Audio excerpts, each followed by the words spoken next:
Hi everybody, welcome back to the channel. Today we're going to be taking a look at the ToyConNJ exclusive made by the Four Horsemen, the Highlands Warrior.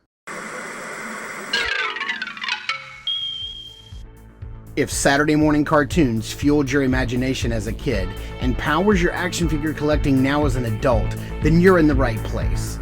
Thanks for stopping by and welcome to Saturday Morning Toy Collector. And if you like my content, please consider subscribing.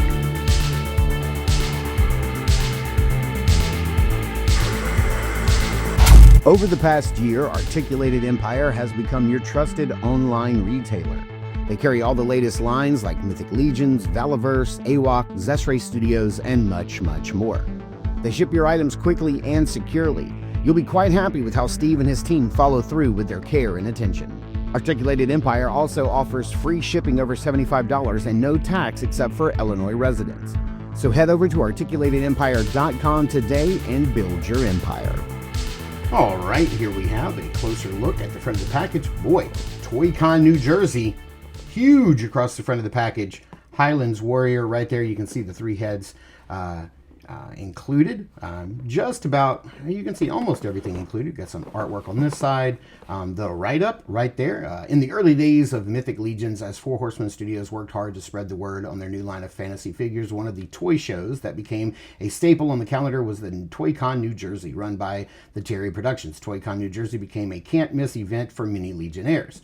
The studio's annual Legions Con event also owes its start to ToyConNJ, having begun a small Legions meetup after ToyConNJ in 2019 to honor the long-term partnership with ToyConNJ. Four Horsemen Studios decided to create something special for their 2026 event, the Highlands Warrior.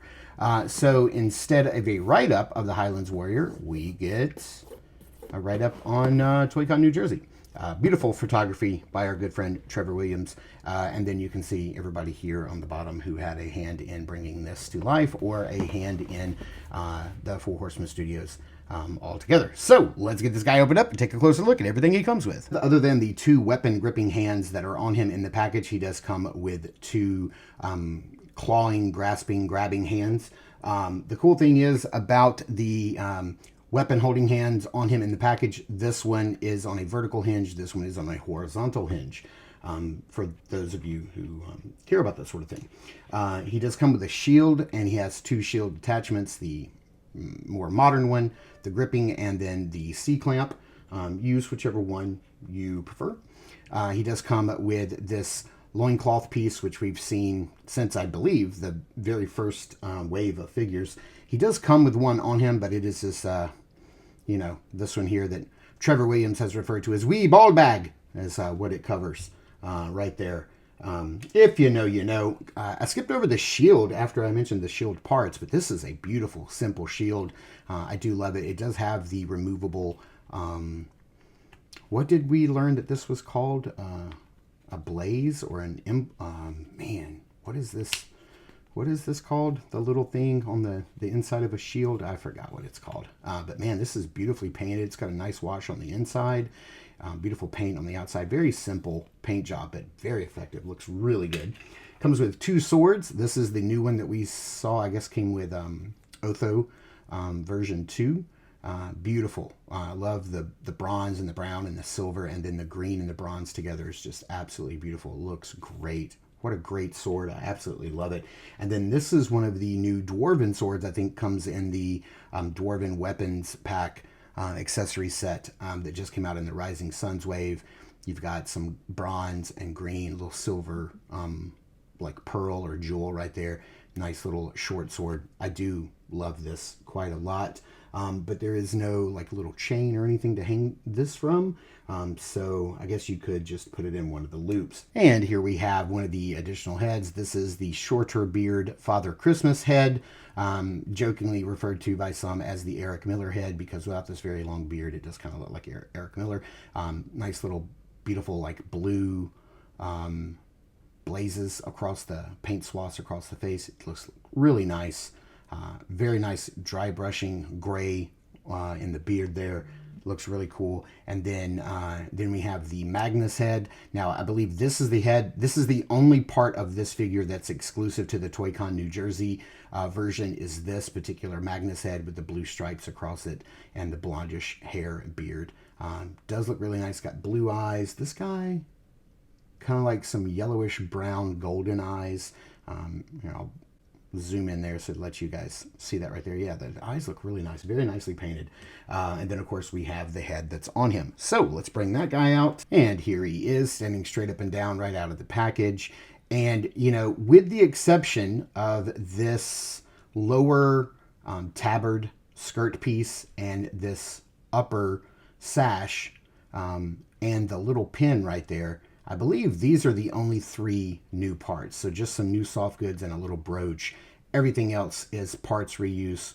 We have a gauntlet here from the Barbarian, the Gladiator Build Armory Experience. I'm sure it's appeared other places, but this is where I most notably know it from.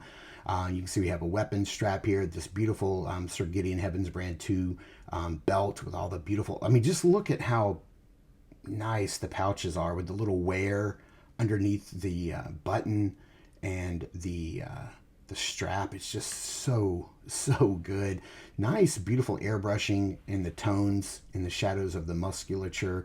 Looks great. We have the legendary Barbarian legs with the fur boots.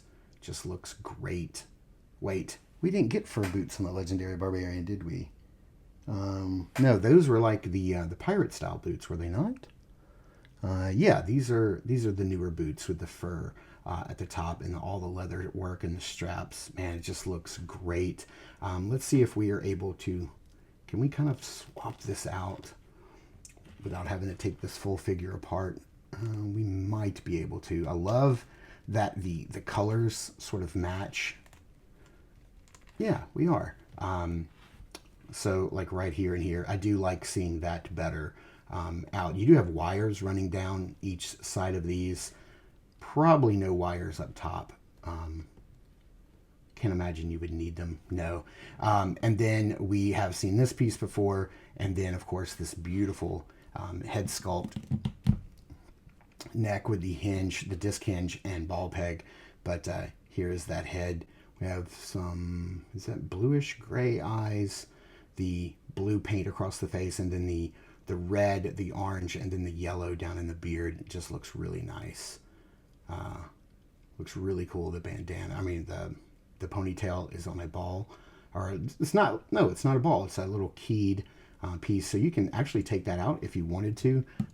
But yeah, he looks really nice like that. Let's pop on the other heads, see if they're going to go on pretty easily, or if they're going to fight us a little bit. There is the Magnus head, looking pretty nice. And then here is the, there you go, Father Christmas head, also looking nice. You guys let me know in the comments down below, what is your preferred head? And for those of you who were not able to get this figure because it was shorted, there's a whole video I did about that. If you want to, if you care to watch it, then check it out here. And we're not able to grab one when it went up on Big Bad Toy Store, or didn't want to pay the higher price, and you're just going to wait for the retail version, you won't get this one here on the left. But which, hopefully, if that's your case, then hopefully one of your favorites is the two on the right. So yeah, just kind of let me know, like in the comments down below, which one's your favorite. For me, I think it's a toss-up between these two, but I love this red so much. It's a nice complementary color to the green and the orange there. I really like it a lot. How do you guys also, let me know in the comments down below, how do you feel about this figure not having a pauldron? I kind of feel like he needs one, right? I don't know, dude. What do you think? Does he need one? I can't remember the last time I got a figure, a mythic without a pauldron. Feels like he needs one, especially maybe that leather. I think I may have an extra leather one that we could put on. But yeah, this guy looks really nice. All the belt leather work, the leather work, especially like right here. Like, look at that. That's just incredible. It looks so good. Yeah, this is really, really nice. Yeah, so yeah, I mean, you guys know height comparisons. We don't need to do that. You know exactly how a mythic moves. But yeah, so let's get him up on the rotating base and get him into some poses, see how he poses up. I really like this guy, but I kind of knew that going into it. I'm a huge fan of anytime the Four Horsemen take a fully reused parts library and just put stuff together in a new way, throw on a new coat of paint, and in this case, like some soft goods, and really change up the not only the character, but the part of the world that the character might have come from, just in changing those few things.